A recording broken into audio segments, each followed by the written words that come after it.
Hey guys, welcome back to a brand new play-by-play video. Today we're playing some Erlang Shen solo. It is the start of the brand new Smite 1 season, which is honestly pretty funny to think about. So we are actually in Bronze 3 right now, 1500 MMR, and a lot of the series is going to be kind of just getting back to GM, but I'm going to be grinding out a lot of games early for this A to Z, just kind of doing them in a row right now. So the games are still like competitive and close-minded because obviously like nobody's in GM right now. Like literally everybody's like platinum, gold, silver. I don't think anybody's actually outside of gold 3. I think that's the highest rank right now. So we're gonna kind of get the jump on, try to hit a high rank early, just so we get like quality games. If I kind of sleep on these, obviously it's just gonna be me absolutely smurfing up lobbies. But like we have a bunch of Diamond and Masters players in this lobby, so it is a-okay is the way I'm looking at it. And yeah, we're laning against a Vamana, which as Erlang Shen I think is a pretty chill lane. We're kind of two auto attackers who both want to fight each other. He went an Eye of the Jungle build, which isn't actually as bad as you may think. Eye of the Jungle is something that some soul laners, mainly Bakasura, can build to have a effective laning phase. Now, this guy not playing it so great, so maybe he's not playing to the course. But Eye of the Jungle, the idea is that some of the starter items feel a little bit lackluster in some of the characters, and as a result, you might want to just go the attack speed from Eye with the protections and all that stuff that Seer gives you, just to kind of protect yourself. Now, it's definitely niche, and I wouldn't recommend it as like a overarching build, but again, if you want to try it on gods like Bakasura solo, feel free to. Wouldn't really recommend it on Vamana, but I just want to at least know there's something there. But really easy solo kill right there. I mean, honestly, like you can't really fight this character Erlang with auto attacks unless you're confident you're going to win them. A lot of Erlang's trades are going to be, one, if they're extended, he's going to look for a dash here, so we just are going to cancel it. Get some damage back on him and back up. And it's really, really nice in a spot like this where if we're kind of ahead and we haven't reset and he's already reset, to just make an effort to fight him, right? He's taken a lot of damage so far in this lane already upon TPing back, and we're just going to kind of punish him for that, right? We still need to reset, so I'm cool with trading. As long as I'm not dying, I'm really getting a huge health advantage. Right now, this Vamana kind of wants to back up, play safe, and so we're just going to hold on him so he has to walk up. We're really trying to punish him for his health bar and for his build, because we know our fight's just better in the character, but also just with the build. So again, we take another nice trade. He doesn't have a lot of mana. He really wants a totem, and obviously we're not going to let him have that either. So of course, if you dash in like the way we are right now, you're opening up a little bit of wave tension and potentially negative looks, but generally speaking, you should be pretty well off. We're just going to taunt him here, ult, knock up, and he's just CC combo. Nothing there he could do at that point. The best play is to not get pinned, quite frankly, and he wasn't able to separate. His mana was low, and we're going to get a really easy kill. Right there, I'm not worried about freezing all that stuff. It's just more so creating tension, so he feels the need to walk up to get the minions. That's effectively freezing, and then, that's it. The reason why we're not freezing now, obviously, is because we want to push in this wave reset, and he's going to lose farm because he's walking back to base anyway, or walking back to lane anyways. It's important to note that like the things I'm talking about right now are the exact same in Smite 2, right? And I hope that in learning Smite 1 and in doing these videos in Smite 1, I may take like a little bit more of a casual approach to some of these, because I know that Smite 1 is kind of the thing of the past now, majorly, and I'm going to continue my Smite 2 schedule, of course. But we'll evaluate how that affects the A to Z series. If people really don't care about it in a month from now, obviously, I might have to shift directions. But I want people to know that the things I talk about from a laning phase perspective really do kind of translate. And another thing that translates to Smite 2, which we can talk about right now, is the role of damage in solo builds. So, in this lane right now, are we ahead? Yes, right? We are 100% ahead. Do we take a lot of damage to this guy? Well, you guys be the judge of that. Think very swiftly, you'll tell me, no, you don't take a lot of damage, because he can't really fight you. So when those conditions are met, in a laning phase, you're in a really good position to build damage. You're going to see this, got our blue buff invaded, that's okay. You're going to see this in Smite 1 and Smite 2, where if you're in a winning lane, they can't really fight you. You're just focused on clear. It's really, really easy to just build a little bit of damage and just kind of chill with it.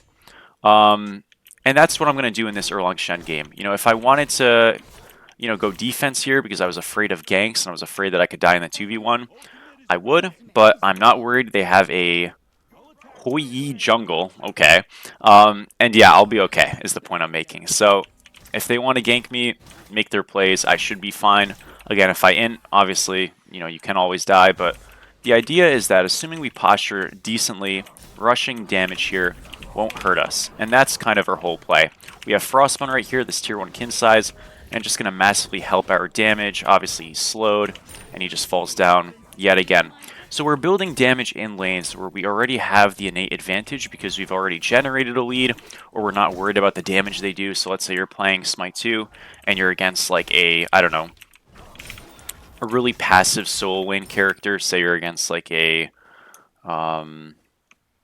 Hades potentially, and you're like a ranged matchup, that's a pretty easy lane. So you're playing like the Morrigan and you're against a Hades. You probably just want to build damage, make sure you don't get hit by the guy, but it's gonna help you a lot. Conversely, if you're playing, say, I don't know, Sobek solo, and you're against a Hades, well, you might want to rush like Chronos Pendant with the idea of just my aggression is going to like assist me in farming faster, doing more damage and punishing this guy harder, so then I can win the lane, right?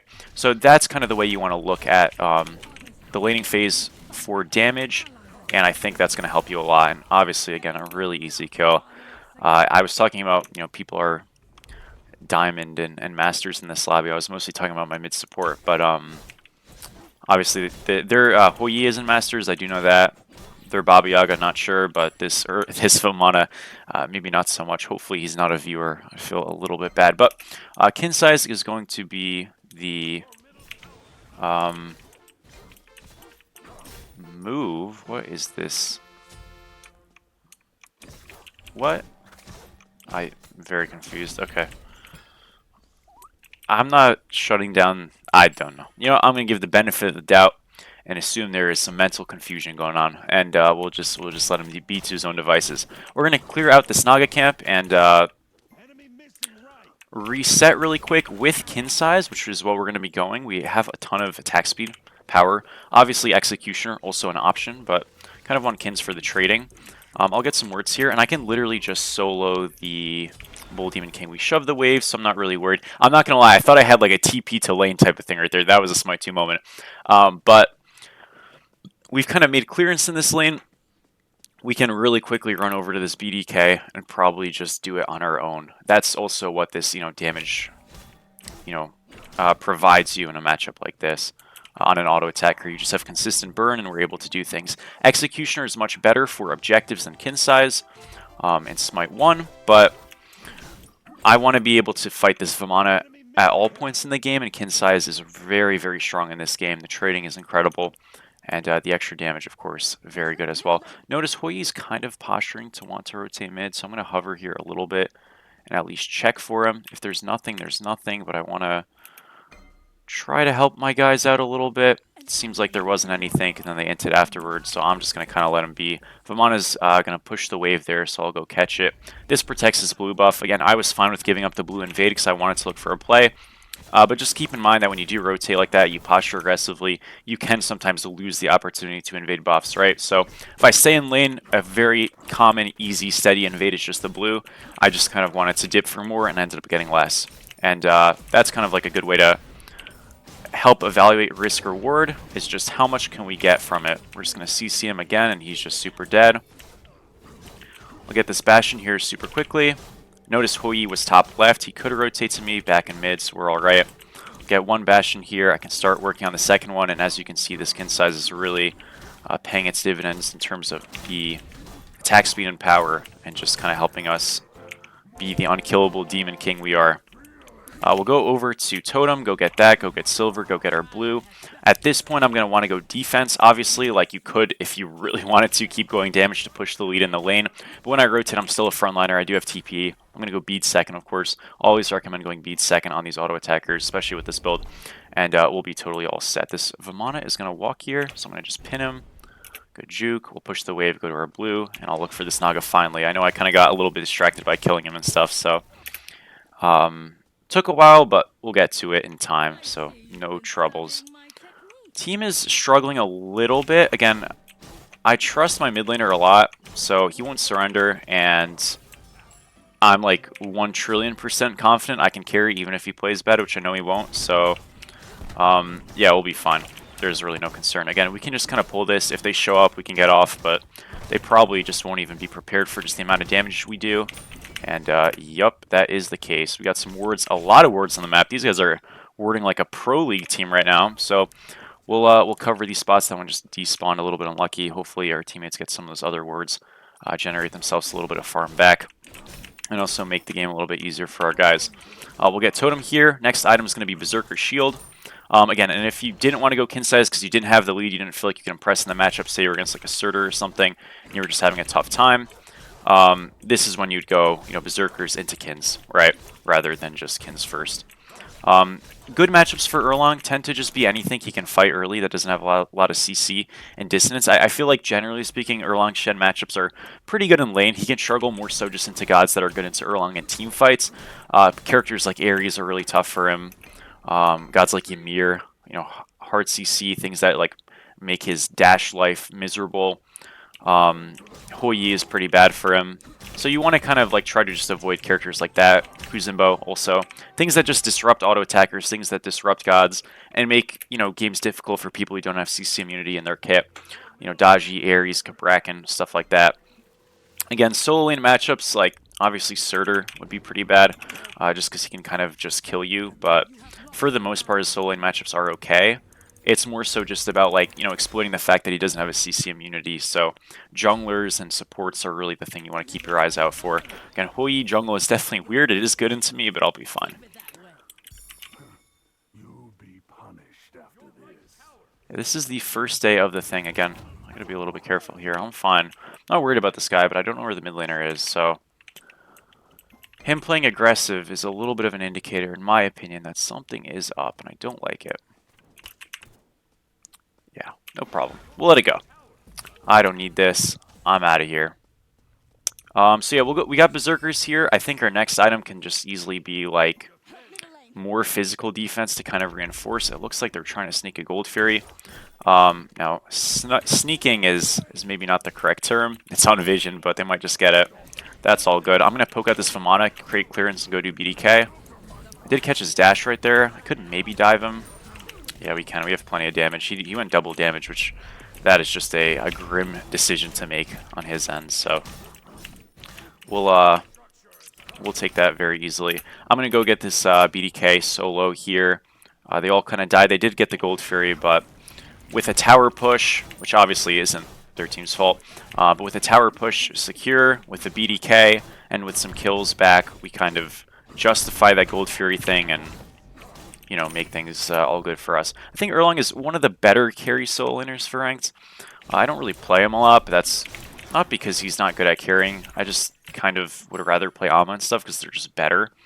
But, he's an auto attack solo laner. They have objective damage. They have shred. They have tank burn. They have good 1v1. You're going to win a lot of games if you play auto attackers, just in general. Bakasura, Kali, really good rank characters at times. Erlang Shen, fitting that mold, but just a little bit more CC, so a lot more dynamic. Now, he's got worse matchups than those characters occasionally, but as you can see, the high end of it, the good ending of it is quite good. So, yeah. I want to go, like, some kind of physical defense here. They have a lot of auto attack damage. I think going a Midgard or something is definitely a decent idea. You guys know how much I like Thebes, so I'm always eyeing going that as well. I think generally here, going like a Midgard first is a pretty good look. We don't have to go Thebes this game, but I can. This Baba Yaga is a little bit more on the defensive side. She's going to go Cloak here, Soul Reaver eventually. It's a strong build, usually with Timeline as well, but it's a little bit low on the damage side into these tankier targets. Now, we're not super tanky, obviously, but I think I can deal with it, so I might go Midgard into like Breastplate for some cooldown. We'll see. I'm not really too sure. Again, Thebes is always a fine idea. You don't need cooldown on this god, but it never feels bad to go. I'm just going to ult here for some health when I need it. There we go. We're still healthy. Thought I'd take a little bit more damage, honestly. But I'll just kind of let them be. A decent trade on the map overall. This guy making a bit of a interesting decision. Again, I'm totally fine. I have my dash, so we'll just dash when we see an ult, and we're all good.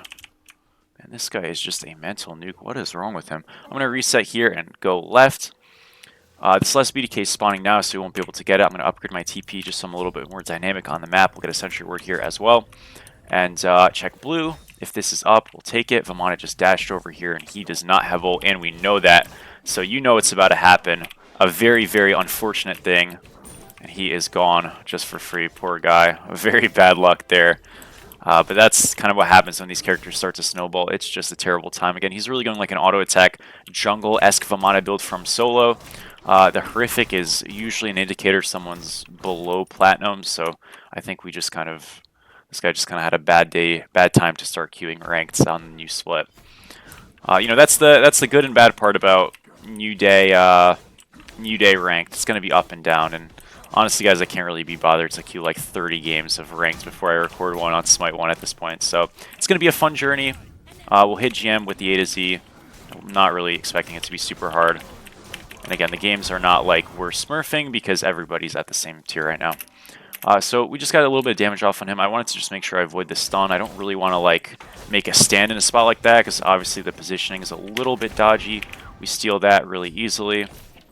And then we just kind of look for a disengage leave here. Again, I can go on this guy now that Hui's backed. He's okay, so I'll just look for a little bit of poke and really nothing too much more. Yep. Alright, so yeah, Midgard is the plan, and then after that, Thebes, I just love the item, to be honest. You don't need to go cooldown on a character like this, but, I mean, it's nice to have cooldown in general, right? You have more ults, more dashes, more everything. Your 1 does get reduced by auto attacks, the cooldown of it. So at least on that regard, like, you know, we're not going to be bad for wear, but, you know, Erlang Shen, it's not like some character you're like, you need cooldown on, like you're playing Hercules or something, so it's not the end of the world. I'll just go Thebes and be happy. I think it's stat efficiently, it's just so strong. Again, we TP, and this is all allocated by that upgrade. Gonna get some poke on this guy. He's chained, so he's gonna force his ultimate. The fight is pretty split, but I'm happy with this. I can just wail away at whoever's like near me. I'm not gonna like make an effort to go hit people far away or go chase people far away. Generally, the closest target to you, assuming you're not just getting shredded by backliners, is probably the right target, even if it's a tank. Obviously, you don't want to like chase a tank, but you can kind of play, and then when you know these guys get close, we just kind of go on them and do quite well. As you see, we are not taking a whole lot of damage, are we? Double root, beads down, Aegis down, switch back to the Faf, slow him, knock him up. And we're totally fine. Keep going. Nice job. Vamana's not here because he's trying to just farm. We pin this guy so he can't dash, and he's crippled out of it. And this looks like a tier 1 tower angle. Our 3 gives us attack speed, so that's why we're like using it and just quick canceling it, only if we're in the mink, of course. Our turtle gives us shield and the knockup. And now we can do beacon, we can do gold, look to reset soon after. I'm like very ahead of the curve of the game, so it's a little bit awkward, but generally speaking, like going to pyro, stuff like that is the call, and fire giant as well, but fire is a little bit weird with how behind our ADC is. So doing gold pyro is like totally fine, and we'll look at that other thing later. You can also go Warrior's Axe on this character if you want to go Axe of Animosity. It's probably better late game and more rounded just because you get protections. I just didn't do that because, well, I don't know, healing's fun. But I think they're both good. I think generally speaking, Warrior's Axe is like the more competitively viable thing, whatever that means in Smite 1 in 2025, but you're very much happy with either. I'm going to farm for a little bit longer. Again, I'm not worried about them doing a fire giant or something like that. And the idea is just I want to get my starter, so I'm like about to be there from an XP perspective. We'll dive this guy. It's his sprint down, which is an interesting pickup for sure. We're 20. We're going to reset, TP left, cover the TP, or cover the split push. That's what this upgraded TP allows us to do. And then we're golden, man. I mean, yeah, kind of like really a coasting game. You know, obviously, like our lane opponent wasn't the best, but this is kind of one of those characters that like when you can actually like build a lead and just like play the game, it was never really going to be super hard, to be honest. So I think this outcome was to be expected at this point. Alright, we've got plenty of damage. We can easily just go solo Pyromancer. We can even solo Fire Giant with this build. It's going to be slow, but we have the sustain to do it with the Stats Embrace. I don't necessarily recommend doing that, just because it's a little bit dodgy to do. I'm going to hold here. Notice if Vamana pops Horrific, so they're trying to dive our boy, and we just walk up afterwards, make them justify absolutely nothing with their rotation. We got super bounced on, but I can just back up and go heal off something. Really nice to have a back camp or something up on this character if you can, but if not, you know, you'll go to a wave and just sort of do this, so you'll be fine either way. Now with Vamana ult and Horrific down, a lot of their fight potential I think is kind of just wasted. I want to get an aggressive ward here because I'm probably just going to be doing fire. We'll place one right here, go pick up another word from the shop. Getting these control of these is so powerful. And now I can just pull Pyromancer, I can rotate here. Baba is just ulting, so that's I guess what we're going to do. A little bit awkward here for sure. Could have played for her dash there, but Active's forced. Now we taunt her out of her dash, and she is just doomed. So you can pin her out of the dash. Erlang's pretty good into Baba Yaga. That's kind of just a tragic game for him to pick Baba.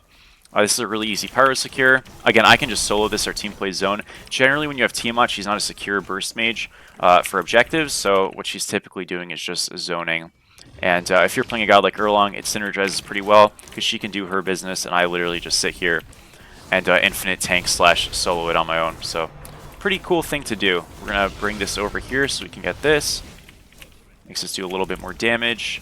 And this should be an eventuality. Danza's trying to come over, but again, I think he doesn't really want to be a part of this. I have a bomb, so I'm totally fine. And we're still full health. Like, we are A-okay.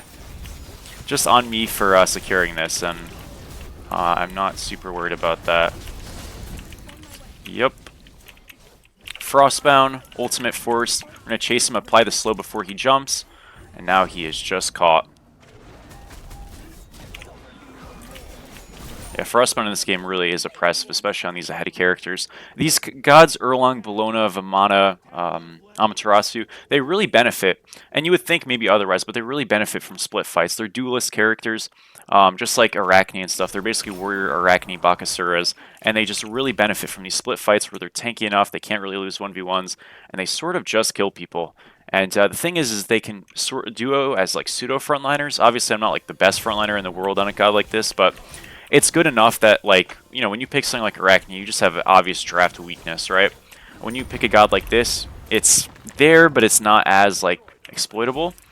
And that draft weakness is just the team grouping together, like, quite frankly. So, yeah. We're going to get on this guy here, force his ult for sure. That's his beads. Kind of pre-beads that. Smart by him. Still just walk at him. Tried to pre-beads to kill, but I actually couldn't get it off. I'm lucky. Should be fine here, though. Yeah, we're just going to dash out. We're A-okay. I think this is probably just a disengage angle. I took a lot of damage. I'm going to heal a little bit, TP back in. And we'll look for a part 2 of the fight, right? We got Thebes here, my favorite. So we'll just kind of start stacking this whenever we can. Gold, though, good idea. People need starters on our team. Tiamat just has gotten hers, so from a PowerPoint perspective, we're doing a lot better, and sieging is going to be a lot easier, is kind of the takeaway. On a character like this, I think splitting, like in a 4-on-1 split, is really good, because who's going to win the 1v1 into me? Not really anybody. Buddy might be dead, though. If they overcommit here, though, this is good. So yeah, again, hit the guy closest to you, as long as you're not getting shredded by the backliners if you're hitting a frontliner. So right here, it's right there, nice. He was not right there. I lied. I was wrong. But right here, like, I can hit this guy, and I'm honestly pretty safe. He's dead, too. Poor man. We can just kind of keep going here. I can chase the Bob out, force their ultimate pretty easily. Hui's probably going to try to peel. That's fine. Okay, he's not trying to peel. B's Aegis Force. Slowed him again. Kind of stick a little bit. Actives, though. That's plenty good for us. We're getting Thebes stacks, 5 per assist / kill. And then obviously with these waves, and we can just kind of pin him again, do some damage. I guess it's just us, so maybe we don't get this. That's alright, though. I'll try. You know, we do get this easy. I gotta make sure I'm hitting this. Tiamat's owning, but I have to be OBJ-centric because air damage is really bad on it. Alright, there we go. Nice job. We lose Tia. Did get mid, though. Dance is ulting. I'm totally fine. I'm gonna go to, like, body block this. Oh, he wants it so bad. He got it. Good play. I think he's in a lot of trouble, though. Yeah, he is. He has sprint. It's gonna save him. That sucks. Why does he have sprint, man? You know, it works for the Frostbone, I guess. Why is he so mad? Maybe he's just aggressively trying to assist. Who knows? I'll put a ward here. Let's see. Does this guy send it here? No. It's probably just a disengage angle. I don't know. There's not much here. Oh, actually. Oh, this is... Whoa. This is crazy. We have a wave. I'm gonna just get crit, though. I'm marked. Yeah, we just leave. No worries. We'll just look for fire. We need a fire giant to end this game. So it's no troubles. What the hell is this guy doing? I know he's baiting because he's got help, but that is like really dumb. Okay, free ultimate, I guess. I guess he just didn't think we were there. I mean, if they in, like, I can just go on them. I'm not opposed to it. Again, I taunt him out of his dash, and he's in a lot of trouble. He's going to need some help here. 4-man knock up, we're totally fine. We can still fight this. Nice Tiamat damage. Chase Vamani here. Let's force his ult. This is awesome, man. What a pick. Pin him. Boom. That guy's cooked. GG. Man, oh man. That's the good thing. Even if I'm like tired or whatever, like there's not a lot of thinking for these, you know? So that's pretty convenient, isn't it? Nice job. Good match, folks. Oh. Lucky. Alright, well that was a little messed up. I kind of feel bad for that Vamana. But we do get a win, so love to see it. Erlang Shen swiftly done out of the way. This is, again, a pretty good build. If we didn't go into triple auto attacker, you know, going like Spirit Robe there is pretty good. And you can basically do that exact same build on Vamana, Amaterasu, Erlang, and Bologna. So it should be helpful. 100 smooth MMR for our first win of the day. Love to see a 28k bomb. I had no idea what it was going to be. This guy did 8k, poor guy. And that'll be it. So thank you, as always, for watching. I really do appreciate it. And I will see you all super, super soon. It's been Snatty. Peace out.